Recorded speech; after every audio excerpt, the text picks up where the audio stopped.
Hello everyone. इससे पहले कि हम वीडियो में बीयूपी क्या होता है ये पढ़ा हमने, अकोमोडेटिव आइटम्स और ऑटोनोमस आइटम्स क्या होते हैं ये पढ़ा हमने, साथ ही साथ बीओपी और बीओटी में क्या अंतर होता है ये भी पढ़ा हमने। तो इन तीनों चीज़ों को पढ़ने के बाद आप एक आगे का स्टेप पढ़ेंगे बीओपी में, वो होता है disequilibrium in balance of payment. और इस वीडियो में हम सिर्फ disequilibrium in balance of payment ही नहीं पढ़ेंगे, हम ये भी पढ़ेंगे कि कितने तरह के होते हैं डिसइक्विलिब्रियम, और साथ ही साथ हम उसको कैसे करेक्ट कर सकते हैं। जो भी डिसइक्विलिब्रियम हमारे बैलेंस ऑफ पेमेंट में होती है उसको हम कैसे करेक्ट करते हैं ये भी हम इस वीडियो में देखेंगे। तो बिना देरी के चलिए वीडियो स्टार्ट करते हैं। और जिसने भी वीडियो को लाइक नहीं किया लाइक ज़रूर कर देगा, अपने फ्रेंड के साथ शेयर ज़रूर करेगा। तो सबसे पहले हम आते हैं कि disequilibrium of balance of payment होता क्या है। हमने देख लिया कि सारे हम इकोनॉमिक ट्रांजैक्शंस के रिकॉर्ड रखते हैं, उसको हम बैलेंस ऑफ पेमेंट कहते हैं। और बैलेंस ऑफ पेमेंट का बैलेंस होना बहुत ज़रूरी है, यानी कि बैलेंस ऑफ पेमेंट में किसी भी तरह का सरप्लस नहीं होना चाहिए, ना ही किसी भी तरह की डेफिसिट होनी चाहिए। यानी कि जो भी हमारे दोनों अकाउंट्स हैं बैलेंस ऑफ पेमेंट के, या तो करंट अकाउंट हो या कैपिटल अकाउंट हो, उन दोनों का बैलेंस होना बहुत ज़रूरी है। अगर वो इक्विलिब्रियम में नहीं है वो दोनों अकाउंट्स, तो हम उसको बोलते हैं कि ये हमारी disequilibrium of balance of payment हो गया है। जैसे कि हमारा कैपिटल अकाउंट हो या करंट अकाउंट हो, हम अपने सेंट्रल बैंक या रिजर्व अकाउंट को एक्सक्लूड करते हैं तो हमारा इम्बैलेंस या डिसइक्विलिब्रियम पॉसिबल हो सकता है। जैसे कि हमारा इंपोर्ट ज़्यादा हो जाए एक्सपोर्ट से, यानी कि हम बाहर की कंट्री के आइटम्स को अपनी कंट्री में ज़्यादा खरीद रहे हैं और हमारी कंट्री के आइटम्स को दूसरी कंट्री में कम बेच रहे हैं। तो इससे क्या होगा, कोई भी चीज़ हम खरीदेंगे तो हमें, सपोज ये हमारी कंट्री है इंडिया, इंडिया कोई भी सामान बाहर की कंट्री से, ये फॉरेन की कंट्री है, फॉरेन की कंट्री से कोई भी सामान लेती है यानी इंपोर्ट करती है, तो इंडिया को पैसा देना पड़ेगा ना। तो हमारे मनी का क्या होगा, आउटफ्लो होगा। तो कोई भी चीज़ हम खरीदते हैं अपनी कंट्री में तो हमारी मनी का आउटफ्लो होता है। तो जब हमारा इंपोर्ट ज़्यादा होगा, यानी कि हमारे मनी का आउटफ्लो ज़्यादा होगा। अगर ये ज़्यादा हो गया और एक्सपोर्ट हमारा कम है, यानी कि मनी का इनफ्लो कम है, कोई भी फॉरेन की कंट्री हमारा सामान खरीदेगी तो हमें पैसे देगी, तो वो हमारा क्या हो गया, इनफ्लो हो गया, इनफ्लो ऑफ मनी। तो इस चीज़ों को समझना बहुत ज़रूरी है, तभी आप disequilibrium of balance of payment को समझ सकते हैं। तो क्या होता है, दो कंट्री है, इंडिया और फॉरेन की कोई भी एक कंट्री आप ले लीजिए। अगर हम इंपोर्ट करते हैं यानी कि हमारे कंट्री का क्या हो रहा है, आउटफ्लो हो रहा है, मनी का आउटफ्लो हो रहा है हमारी कंट्री से। और कोई भी अगर हम एक्सपोर्ट करते हैं तो हमारे मनी का इनफ्लो होगा हमारी कंट्री में। ये दोनों चीज़ को समझना बहुत ज़रूरी है आप लोगों के लिए। तो अगर हमारा इंपोर्ट ज़्यादा हो गया, तो इंपोर्ट ज़्यादा होने का मतलब क्या हो गया एक्सपोर्ट से, कि हमारा जो आउटफ्लो है मनी का, वो हमारा आउटफ्लो मनी का ज़्यादा हो गया है, इनफ्लो से हमारे पैसे बाहर ज़्यादा जा रहे हैं। तो हमारा बैलेंस ऑफ पेमेंट क्या हो जाएगा, डिसइक्विलिब्रियम हो जाएगा। और ये क्या शो करेगा कि हम ज़्यादा एक्सपोर्ट नहीं कर पा रहे हैं, हमारी कंट्री ज़्यादा एलिजिबल नहीं है, तो हमारी कंट्री के परफॉर्मेंस को डिक्रीज करता है। यानी कि ये हमारे बैलेंस ऑफ पेमेंट में एक डिसइक्विलिब्रियम या इम्बैलेंस को क्रिएट करता है। अब डेफिसिट हो या सरप्लस हो, इसका काउंटर बैलेंस हमारे foreign reserve of the country में करना ज़रूरी है तभी, और हमारे बैलेंस ऑफ पेमेंट को नेट ज़ीरो बनाना ज़रूरी होता है, तभी हमारा बैलेंस ऑफ पेमेंट बैलेंस रहता है। अदरवाइज ये इम्बैलेंस या डिसइक्विलिब्रियम में आ जाता है। इसीलिए बैलेंस ऑफ पेमेंट को अगर हम एक्सक्लूड करते हैं अपने फॉरेक्स को, balance of payment surplus is accompanied by the accumulation or de-accumulation of the foreign exchange reserve.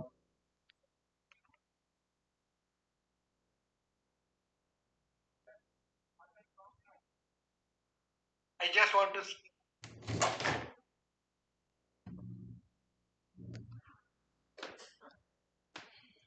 Sorry guys, अब हम क्या देखेंगे, ये हमारे क्या है, फॉरेन एक्सचेंज रिजर्व हमने देख लिया। अब हम चलते हैं कि कारण क्या है डिसइक्विलिब्रियम हमारा बैलेंस ऑफ पेमेंट होने में, उसका क्या कारण है। तो कारण को समझेंगे तब हम ज़्यादा अच्छे से समझ सकते हैं कि हम अपने बैलेंस बीओपी को बैलेंस में कैसे रखें। तो कुछ मेजर रिस्पॉन्सिबल कारण होते हैं, कुछ मेजर फैक्टर होते हैं जो रिस्पॉन्सिबल होते हैं हमारे डिसइक्विलिब्रियम, हमारे बीओपी को डिसइक्विलिब्रियम करने के लिए। सबसे पहला तो है इकोनॉमिक फैक्टर। तो इकोनॉमिक फैक्टर कैसे हो सकता है कारण, तो कोई भी इकोनॉमिक फैक्टर, जैसे कि अगर हम कोई स्ट्रक्चरल चेंज करते हैं हम अपनी इकोनॉमी में, तो इसकी वजह से इम्बैलेंस क्रिएट होता है हमारे एक्सपोर्ट और इंपोर्ट के बीच में। अब ये स्ट्रक्चरल चेंज का मतलब क्या हो गया? स्ट्रक्चरल चेंज का मतलब हम कोई कोई ऐसा चेंज अपनी इकोनॉमी में कर रहे हैं, जैसे कि हम कोई स्टॉक बाहर से अलग खरीद रहे हैं, या हम कोई कोई एफडीआई हमारी बहुत अलग मेजर तरीके से हो रही है। तो ये इसकी वजह से हमारे इम्बैलेंस क्रिएट होंगे, और इम्बैलेंस की वजह से हमारा बीओपी डिसइक्विलिब्रियम में हो जाएगा। दूसरा कारण क्या है कि लार्ज स्केल डेवलपमेंट अगर होने लगे, तो वो भी हम इसका मतलब कि लार्ज स्केल डेवलपमेंट एक्सपेंडिचर का मतलब क्या हो कि हम ज़्यादा से ज़्यादा इम्पोर्ट कर रहे हैं। तो ज़्यादा से ज़्यादा लार्ज अगर इम्पोर्ट करेंगे तो भी हमारा बीओपी डिसइक्विलिब्रियम में हो जाएगा। अगर हाई डोमेस्टिक प्राइस है, डोमेस्टिक प्राइस अगर हमारा हाई है, तो उसके कारण से भी हम इम्पोर्ट करते हैं, क्योंकि हमें सामान सस्ते मिल जाते हैं। सॉरी। तो ये भी एक कारण होता है हमारा disequilibrium in balance of payment का। तीसरा कारण चौथा कारण क्या है? साइक्लिकल फ्लक्चुएशन, यानी कि किसी भी तरह का हमारा रिसेशन या डिप्रेशन हो हमारी इकोनॉमी में या बिजनेस एक्टिविटी में, तो भी हमारा बीयूपी किस में चला जाता है? डिसइक्विलिब्रियम में चला जाता है। न्यू अगर सोर्सेज हैं हमारे सप्लाई के, या हम कोई नया सब्सटीट्यूट करते हैं, तो ये भी कारण है कि हम इम्पोर्ट ज़्यादा कर रहे हैं अपने एक्सपोर्ट से, तो इसकी वजह से हमारा बीयूपी डिसइक्विलिब्रियम में चला जाता है। और इन्फ्लेशन या डिफ्लेशन भी हो हमारे इकोनॉमी में, तो भी हमारा इक्विलिब्रियम डिसइक्विलिब्रियम में हमारा बीओपी होता है। तो ये तो है इकोनॉमिक फैक्टर। दूसरा फैक्टर है हमारा पॉलिटिकल फैक्टर। पॉलिटिकल फैक्टर का मतलब होता है कि अगर किसी भी कारण से कोई मतलब हमारी सपोज हमारी पुअर कंट्री है, और हमारा पॉपुलेशन ग्रोथ बहुत ज़्यादा ज़्यादा हो रहा है, तो ये भी हमारे एडवर्सली इफेक्ट करेगा हमारे बैलेंस ऑफ पेमेंट को। और ये एडवर्सली कैसे इफेक्ट करेगा? क्योंकि अगर हमारा ज़्यादा पॉपुलेशन है, तो हमारे कंट्री का एक जो भी प्रोडक्शन है वो इतना नहीं है कि हमारे जो जितने भी हमारे लोग हैं उनके सेटिस्फेक्शन को पूरा कर सके, तो इसकी वजह से हमें इंपोर्ट करना पड़ेगा। बस सेंटर ऑफ द अट्रैक्शन क्या है? इंपोर्ट और एक्सपोर्ट। तो इंपोर्ट अगर का ज़्यादा होगा, तो हमेशा हमारी बीओपी डेफिसिट में होगी, और इंपोर्ट ज़्यादा होने के कोई भी कारण होंगे, इकोनॉमिक फैक्टर हो, पॉलिटिकल फैक्टर हो, या सोशल फैक्टर हो, इंपोर्ट अगर ज़्यादा हो रहा है किसी भी कारण से, तो हमारा बैलेंस ऑफ पेमेंट डिसइक्विलिब्रियम में चला जाएगा। इस बात का हमेशा ध्यान रखिएगा। या तो पॉलिटिकल इंस्टेबिलिटी हो गई, बहुत डिस्टरबेंस हो गया, ऐसी सिचुएशन आ गई कि हमें वॉर करना पड़ा, कोई भी पॉलिटिकल पॉलिसी चेंज करनी पड़ी, या इसकी वजह से हमारा क्या होगा? हमारा जो फॉरेन कैपिटल है हमारी कंट्री में नहीं आ पाएगा, और हमारी कंट्री में नहीं आने की वजह से हमारा आउटफ्लो ज़्यादा रहेगा, इनफ्लो नहीं हो पाएगा, यानी कि इंपोर्ट हमारा ज़्यादा होगा, एक्सपोर्ट नहीं हो पाएगा। अगेन हम इंपोर्ट और एक्सपोर्ट पे फिर आ गए, तो वो क्या है? हमारा पॉलिटिकल फैक्टर है। और सोशल फैक्टर क्या है कि सपोज करिए कोई फैशन ट्रेंड चल गया, हमारी बाहर की कंट्री में कोई न्यू फैशन चल रहा है, तो इसमें भी हम क्या करेंगे? इंपोर्ट हम करेंगे ज़्यादा और एक्सपोर्ट से, तो हमारा सेंटर ऑफ अट्रैक्शन इंपोर्ट और एक्सपोर्ट है। और ये बातों का जब आप ध्यान रखेंगे कि वो कोई भी कारण क्यों ना हो, इकोनॉमिक हो, पॉलिटिकल हो, या सोशल हो, उसमें अगर इंपोर्ट हमारा ज़्यादा हो रहा है, तो हम हमेशा बीओपी डिसइक्विलिब्रियम में होंगे। अब है कि कितने तरह के बीओपी डिसइक्विलिब्रियम होते हैं। कभी कभी हमारे बीओपी में डिसइक्विलिब्रियम बहुत शॉर्ट टर्म के लिए होती है, उसको हम बोलते हैं टेम्परेरी डिसइक्विलिब्रियम। उस टेम्परेरी डिसइक्विलिब्रियम का मतलब क्या होता है कि बहुत शॉर्ट पीरियड में हमारी एक बीओपी सरप्लस में हो या डेफिसिट में हो, उसको हम बोलते हैं टेम्परेरी डिसइक्विलिब्रियम। जैसे कि कोई सीजनल फ्लक्चुएशन हो गया, या किसी वेदर के इफेक्ट से हमारा एग्रीकल्चर प्रोडक्शन बहुत बैडली इफेक्ट हो गया, क्रॉप फेलियर हो गया, ये सारे हमारे टेम्परेरी डिसइक्विलिब्रियम के पार्ट होंगे। अब डिसइक्विलिब्रियम हमारा कैसे ऑटोमेटिक भी करेक्ट हो सकता है, और ये बहुत मतलब it is not a serious problem for the country. कभी कभी हमारा डिसइक्विलिब्रियम ऑटोमेटिक करेक्ट भी हो जाता है, तो ये इसको हम टेम्परेरी डिसइक्विलिब्रियम कहते हैं बीयूपी का। दूसरा हमारा डिसइक्विलिब्रियम का टाइप है फंडामेंटल डिसइक्विलिब्रियम। इसके लिए कोई भी ऐसा प्रिसाइज डेफिनेशन नहीं दिया गया है कि फंडामेंटल डिसइक्विलिब्रियम कैसे कहेंगे, लेकिन इकोनॉमिस्ट जनरली इसको कैसे डिफाइन करते हैं कि एक डीप रूटेड परसिस्टेंट अगर सरप्लस या डेफिसिट हो हमारा बीयूपी अकाउंट में, तो हम उसको क्या बोलते हैं? फंडामेंटल डिसइक्विलिब्रियम बोलते हैं। कोई क्रॉनिक यानी बहुत लंबे समय तक हमारा बीयूपी में डेफिसिट हो गया हो, तो हम उसको क्या बोलेंगे? Fundamental disequilibrium. और ये हमारी कंट्री के लिए बहुत सीरियस कंसर्न हो जाता है, फंडामेंटल डिसइक्विलिब्रियम। तीसरा जो टाइप है डिसइक्विलिब्रियम का, वो है साइक्लिकल डिसइक्विलिब्रियम। साइक्लिकल डिसइक्विलिब्रियम में ये फ्लक्चुएशन हमारे बिजनेस एक्टिविटीज में होती है, तब इसको हम साइक्लिकल डिसइक्विलिब्रियम कहते हैं। साइक्लिकल डिसइक्विलिब्रियम के अलग अलग रीजन हो सकते हैं, जैसे कि कोई हमारे ट्रेड साइकिल में कोई पाथ या पैटर्न या डिफरेंट कंट्री या कुछ भी डिफरेंट हो गया हमारे ट्रेड साइकिल में, तो हमारे साइक्लिकल डिसइक्विलिब्रियम पीओपी में होते हैं। या तो हमारे डिफरेंट कंट्री फॉलो कर रही है डिफरेंट स्टेबलाइजेशन प्रोग्राम को, तो भी साइक्लिकल डिसइक्विलिब्रियम होने के चांसेस होते हैं। और साथ ही साथ price income elasticity of demand जो इंपोर्ट का है वो डिफरेंट है, तो भी हमारे साइक्लिकल डिसइक्विलिब्रियम देखने को मिलते हैं बीयूपी के। जो चौथा हमारा टाइप है डिसइक्विलिब्रियम का बीयूपी का, उसको हम बोलते हैं स्ट्रक्चरल डिसइक्विलिब्रियम। स्ट्रक्चरल डिसइक्विलिब्रियम जब हमारी इकोनॉमी में कोई स्ट्रक्चरल चेंजेस होते हैं, यानी कि टेस्ट में, टेक्नोलॉजी में या किसी के लॉन्ग टर्म कैपिटल मूवमेंट में, ऐसे डिसइक्विलिब्रियम को हम बोलते हैं स्ट्रक्चरल डिसइक्विलिब्रियम। तो चार तरह के टाइप होते हैं। एक को बोलते हैं हम टेम्परेरी डिसइक्विलिब्रियम, दूसरे को बोलते हैं फंडामेंटल डिसइक्विलिब्रियम, तीसरे को बोलते हैं साइक्लिकल और चौथे को बोलते हैं स्ट्रक्चरल डिसइक्विलिब्रियम। अब इन सारे डिसइक्विलिब्रियम को ठीक कैसे करें? तो ठीक करने के लिए, इसको ओवरकम करने के लिए दो ब्रॉडर टाइप्स हैं। एक को बोलते हैं ऑटोमेटिक करेक्शन और दूसरे को बोलते हैं डिलिबरेटिव मेजर्स। ये डिलिबरेटिव मेजर्स हमारे लिए इंपॉर्टेंट है और इससे हमेशा एग्जाम में क्वेश्चंस आते हैं, तो ये बहुत ही इंपॉर्टेंट है हमारे लिए। इसको हम बारी से देखेंगे। पहले तो हम इसको समझ लेते हैं। ऑटोमेटिक करेक्शन के नाम से ही है कि ऑटोमेटिक डिसइक्विलिब्रियम करेक्ट हो गया। ये शॉर्ट टर्म में अक्सर होता है या टेम्परेरी डिसइक्विलिब्रियम के कंडीशन में होता है, लेकिन कभी अगर लॉन्ग टर्म डिसइक्विलिब्रियम हो हमारे बैलेंस ऑफ पेमेंट में, वैसे के लिए हमें डिलिबरेटली कोई मेजर्स लेने पड़ते हैं। वो कितने तरह के मेजर्स हो सकते हैं? तीन तरह के हो सकते हैं। कौन से? मॉनेटरी मेजर्स, ट्रेड मेजर्स और मिसलेनियस मेजर्स। मॉनेटरी मेजर्स का मतलब कोई भी ऐसा मॉनेटरी कंट्रैक्शन या एक्सपेंशन अगर हम करते हैं किसी भी तरह का, उसको हम मॉनेटरी मेजर्स कहते हैं। अगर हमने डीवैल्यूएशन किया उसको भी मॉनेटरी मेजर्स कहते हैं, या एक्सचेंज कंट्रोल किया उसको भी मॉनेटरी मेजर्स कहा जाता है। उसके बाद आता है हमारे ट्रेड मेजर्स। तो ट्रेड मेजर्स दो तरीके के होते हैं। Export promotion of the export promotion, जिसमें हम एबोलिएशन, रिडक्शन या एक्सपोर्ट ड्यूटी में किसी भी तरह की सब्सिडी प्रोवाइड करते हैं। ट्रेड मैकेनिज्म में एक्सपोर्ट प्रमोशन का मतलब क्या हुआ कि कोई भी कंट्री अगर अपने अपने देश के किसी भी आइटम्स या उसके लिए एक्सपोर्ट को प्रमोट कर रही है, तो उसको हम बोलते हैं एक्सपोर्ट प्रमोशन। ये भी हम बीओपी को मेजर ओवरकम करने के लिए यूज करते हैं। और दूसरा जो मेन इंपॉर्टेंट है ट्रेड मेजर्स में, इंपोर्ट कंट्रोल। ये बीओपी का कुल मिला के आपको इंपोर्ट एक्सपोर्ट को कंट्रोल करना है किसी भी तरीके से, उसको ही हम बीओपी को कैसे भी करके आपको बीओपी को बैलेंस में लाना है। तो इंपोर्ट कंट्रोल आगे आगे हमें और डिटेल में बताऊंगी इसको। और मिसलेनियस मेजर्स में हो सकता है foreign loan, incentives of the foreign investment, tourism development या इंसेंटिव ऑफ फॉरेन रेमिटेंसेस। तो ये सब कुछ भी क्या है? डिलिबरेटिव मेजर्स हैं जो हम करते हैं ताकि हमारा बीओपी करेक्ट हो सके, ठीक हो सके। आते हैं ऑटोमेटिक करेक्शन में, जिसको हमने अभी देखा था टाइप में। तो वो टाइप मैंने आपको दिखाया ताकि हम उसको वन बाय वन और डिटेल में डिस्कस कर सके। ऑटोनोम ऑटो ऑटोमेटिक करेक्शन में क्या है? ये इसमें बीओपी जो है वो एडजस्ट होता है ऑटोमेटिकली, यानी कि अपने आप एडजस्ट हो जाएगा। इसके लिए कोई गवर्नमेंट को पॉलिसी या इंटरवेंशन की जरूरत नहीं पड़ती है।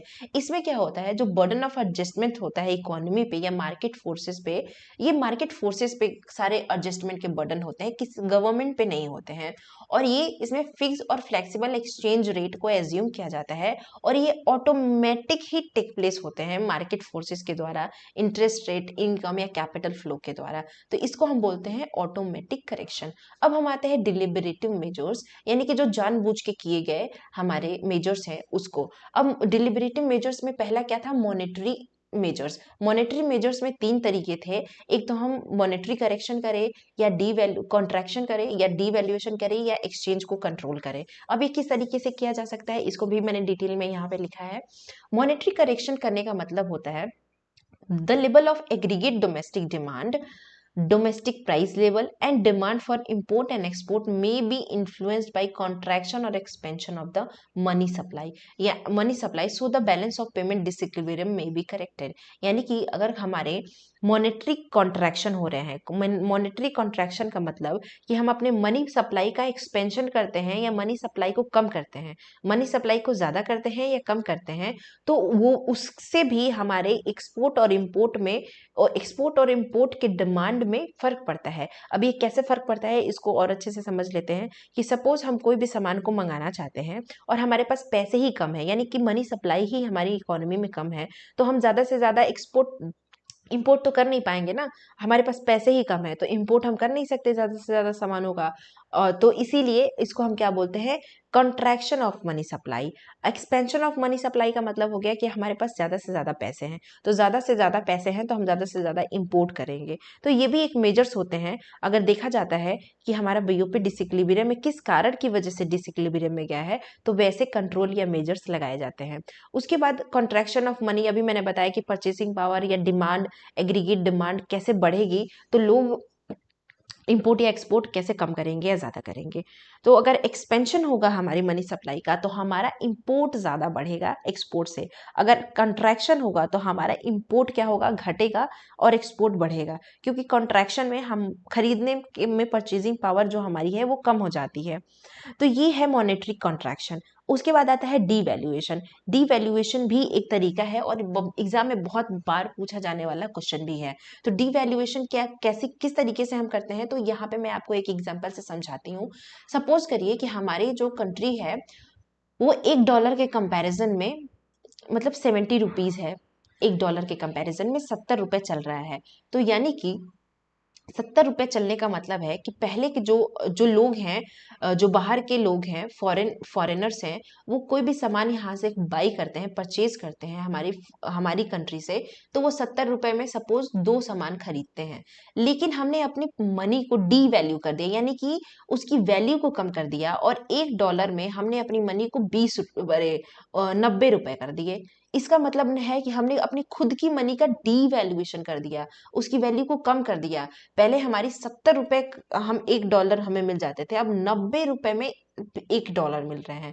तो हमारे लिए तो ये लग रहा है कि महंगा है, लेकिन जो फॉरेनर्स हैं उनके लिए तो बल्ले बल्ले हो गया।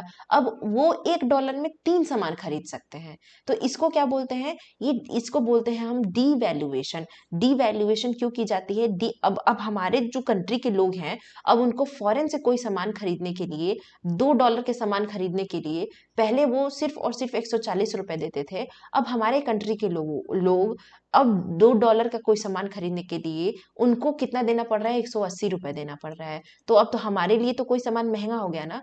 तो हमारे कंट्री के लोगों के लिए महंगा करने के लिए हमारे जो मॉनेटरी मेजर्स हैं, मॉनेटरी अथॉरिटी है, वो डीवैल्यूएशन करती है, और डीवैल्यूएशन करने की वजह से हमारे लिए जो इंपोर्ट है वो महंगा हो जाता है और एक्सपोर्ट जो है वो सस्ता हो जाता है। ठीक है, तो डीवैल्यूएशन करने का यही मकसद होता है। अब आता है हमारा तीसरा जो मॉनेटरी मेजर्स का पार्ट है, एक्सचेंज कंट्रोल। तो एक्सचेंज कंट्रोल में क्या कहते हैं, ये एक पॉपुलर स्ट्रैटेजी है जिसमें बीओपी हमारे इन्फ्लुएंस करती है हमारे बीओपी को। इसमें क्या होता है कि इस मेथड में गवर्नमेंट या सेंट्रल बैंक एज्यूम करती है full control over the foreign exchange reserve और earning of the country. Sorry. अब रिसीप्ट ऑफ फॉरेन एक्सचेंज, जैसे कि एक्सपोर्ट हो गया, या हमारे फॉरेन एक्सचेंज, या गवर्नमेंट या सेंट्रल बैंक, या जो भी exchange of the domestic currency है, यानी कि एक्सचेंज कंट्रोल का मतलब क्या होता है कि हम इसमें फॉरेक्स रिजर्व हमारा इंक्लूड होता है। इसमें हम फॉरेन एक्सचेंज पे हमारा कंट्रोल होता है, और गवर्नमेंट इसकी वजह से इंपोर्ट पे कंट्रोल कर सकती है, यानी कि इंपोर्ट पे कंट्रोल करने का मतलब क्या होगा कि हमारा एक्सपोर्ट को बढ़ावा देना चाहती है, और जिसकी वजह से हमारा बीओपी डिसइक्विलिब्रियम से इक्विलिब्रियम में आ जाएगा। दूसरा जो मेजर है वो क्या है, ट्रेड मेजर्स। ट्रेड मेजर्स में 2 पार्ट है, पहला तो एक्सपोर्ट को प्रमोट करना और दूसरा को इंपोर्ट को कंट्रोल करना। हर तरीके से मैंने आपको एक थीम बताया था कि किस तरीके से हम बीओपी को समझ सकते हैं। एक्सपोर्ट और इंपोर्ट के कंसेप्ट को आपने अच्छे से समझ लिया तो आप बीओपी के हर एक पॉइंट को अच्छे से समझ लेंगे। तो ट्रेड मेजर्स में क्या है कि गवर्नमेंट चाहती है कि एक्सपोर्ट को प्रमोट करे। एक्सपोर्ट को प्रमोट करने के लिए वो अलग अलग मेजर्स का यूज़ कर सकती है। जैसे मैंने डिवैल्यूएशन दिखाया आपको, तो वो मॉनेटरी हो, फिजिकल हो, physical instrument, incentive facility, subsidy provide कर सकती है, अपने एक्सपोर्ट को इंकरेज कर सकती है, या या एक्सपोर्ट ड्यूटीज प्रोवाइड कर सकती है, एक्सपोर्ट सब्सिडी प्रोवाइड करती है, कर सकती है, सॉरी, ड्यूटीज को ख़त्म करेगी, और ज़्यादा से ज़्यादा प्रमोट करेगी अपने एक्सपोर्ट को। तो ये सारे मेजर्स होते हैं, उसको बोलते हैं एक्सपोर्ट प्रमोशन, इसको बोलते हैं ट्रेड मेजर्स। इंपोर्ट कंट्रोल का मतलब होता है हमारी गवर्नमेंट चाहती है कि बाहर के देश के लोग हमारे हमारे यहाँ कम सामान बेचे, ताकि हमारा बीओपी जो है वो बैलेंस रहे। तो उसके लिए बहुत सारे मेजर्स अपनाए जा सकते हैं। टैरिफ, कोटा, ट्रेड रिस्ट्रिक्शंस किए जा सकते हैं, इंपोर्ट पर रिस्ट्रिक्शंस किए जा सकते हैं। तो ये सारे आइटम कुछ प्रोहिबिट किए जा सकते हैं कि हमारे यहाँ ये नहीं आना चाहिए। तो ये सब क्या होते हैं, इंपोर्ट कंट्रोल्स मेजर्स होते हैं, जो ट्रेड मेजर्स का पार्ट है, और जिसकी वजह से भी हमारे बीओपी को हम ठीक कर सकते हैं।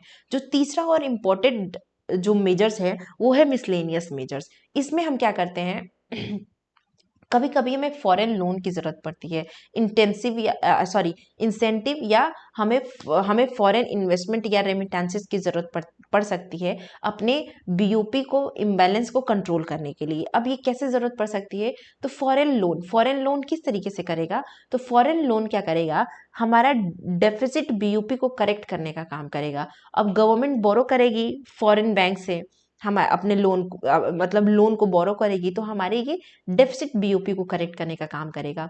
फॉरेन इन्वेस्टमेंट किस चीज़ का काम करेगा, ये फॉरेन इन्वेस्टमेंट की वजह से क्या होगा, हमारी जो कंट्री है उसमें वेरियस तरह के इन्वेस्टमेंट्स होंगे, और जिससे इन्वेस्टमेंट की वजह से हमारे यहाँ पैसे आएंगे। इन्वेस्टमेंट होंगे तो हमारी जो बीओपी डेफिसिट है वो ठीक हो जाएगी। अब जैसे कि एफडीआई आएगी, तो कोई भी बाहर के देश के जो लोग हैं वो हमारे यहाँ आएंगे, हमारे यहाँ पूरा सेटअप करेंगे, सब कुछ करेंगे, हमारे यहाँ के लोगों को एम्प्लॉयमेंट देंगे। तो ये भी क्या है, ये एक मेजर्स होते हैं जिसे हम अपने बीओपी के डेफिसिट को कंट्रोल कर सकते हैं। उसके बाद टूरिज्म डेवलपमेंट से कैसे हम करेंगे, तो टूरिज्म डेवलपमेंट से सपोज कि हमने राम मंदिर बना दिया, तो राम मंदिर के बनने की वजह से वहाँ पे होटल्स जितने हैं, महाकुंभ का ही एग्जांपल ले लीजिए। महाकुंभ होने की वजह से महाकुंभ में जो स्पेशली जो प्रयागराज की इकोनॉमी है, इतना तेजी से बूस्ट किया। सिर्फ प्रयागराज की इकोनॉमी ही नहीं, टूरिज्म मतलब एक तरह से वो टूरिस्ट प्लेस हुआ, वहाँ जहाँ के वर्ल्ड वाइड लोग वहाँ पे आए। वहाँ पे आने की वजह से होटल की फैसिलिटी बहुत तगड़ी हुई।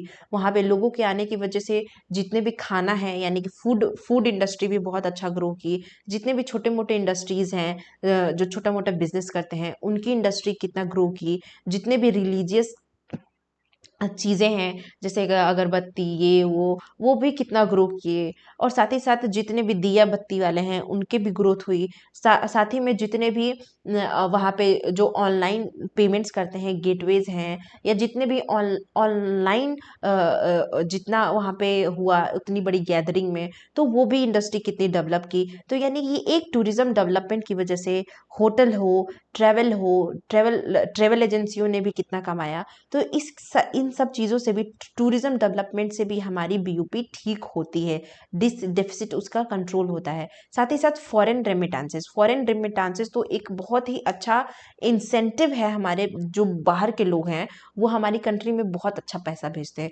क्योंकि इंडिया ही ऐसी कंट्री है जहाँ के लोग बाहर में बहुत अच्छा कमाते हैं और वो हमारे यहाँ पैसे भेजते हैं। तो इसकी वजह से हमारे यहाँ फॉरेन एक्सचेंज का इनफ्लो बहुत ज़्यादा होता है। तो ये वन ऑफ द इम्पॉर्टेंट है कि जिसकी वजह से हमारा फॉरेक्स रिजर्व अच्छा होता है। तो फॉरेन रेमिटेंसेस भी एक बहुत इंपॉर्टेंट रोल प्ले करता है हमारे बीओपी डेफिसिट को कंट्रोल करने के लिए। और लास्ट में आता है इंपोर्ट सब्सटीट्यूशन। तो इंपोर्ट सब्सटीट्यूशन भी क्या करता है, इंपोर्ट सब्सटीट्यूशन का मतलब होता है कि हम अब जो भी गुड्स हैं उसको हम बाहर से ना मंगा के हम अपने यहाँ ही उसको बनाएं और हम बाहर से ना खरीदें। तो हम इंपोर्ट को सब्सटीट्यूट करके हम अपने यहाँ ही प्रोडक्शन कर रहे हैं किसी भी चीज़ का। तो वो भी एक पार्ट है, एक मेजर है कि हम अपने बीओपी के डिसइक्विलिब्रियम को करेक्ट कर सकते हैं।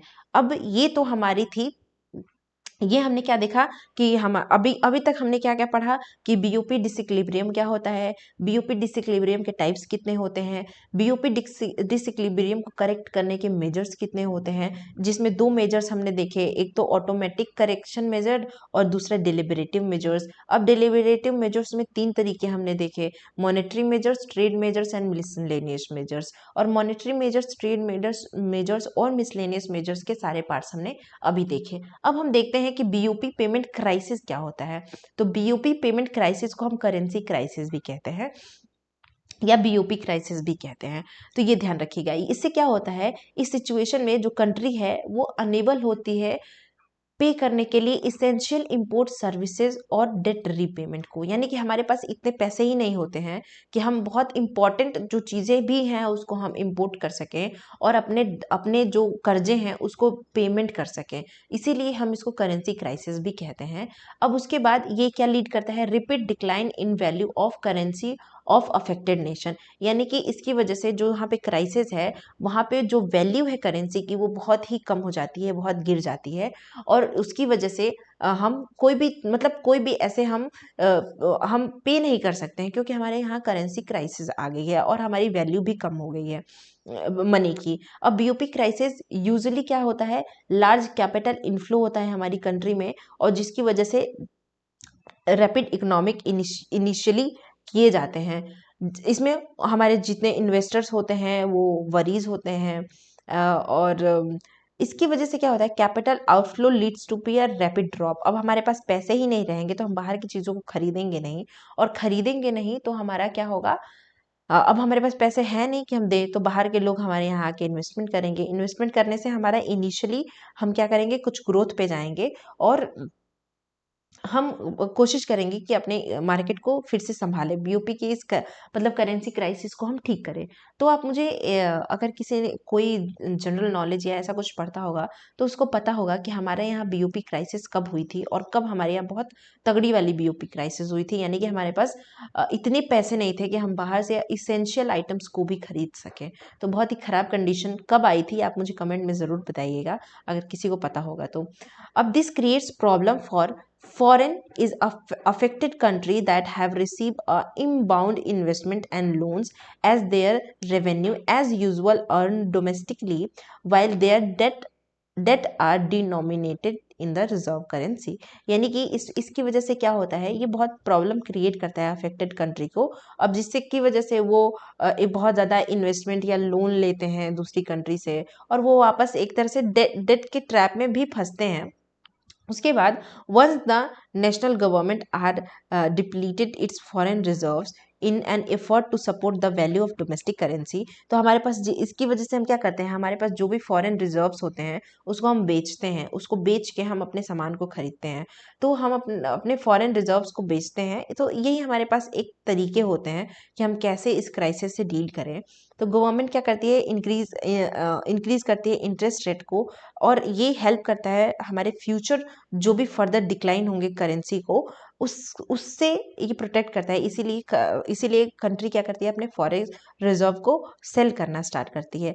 इट में benefit those with that denominations in a foreign currency and it typically put a further strain in a local economy. अब हम आते हैं कि हमारे जो ग्लोबल इंस्टीट्यूशंस होते हैं उनका क्या रोल होता है बीओपी क्राइसिस को टैकल करने का।